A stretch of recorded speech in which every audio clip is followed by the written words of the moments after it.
Install Android 9.0 Pie on Moto G6 via LineageOS 16. Please check the description for important notes and all the download links.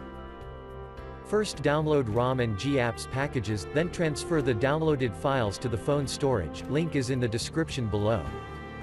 Step 2. Boot your device into TWRP recovery.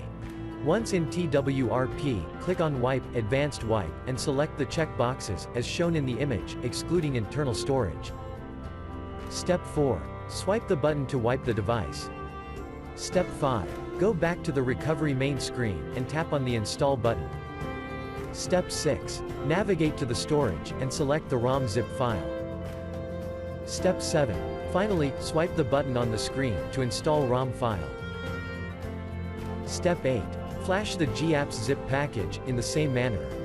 Step 9. After GApps flashing completes, select Wipe Cache and Dalvik from bottom left side of screen, and swipe to wipe.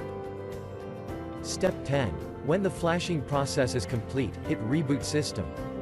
That's it, you have successfully installed the ROM on your device.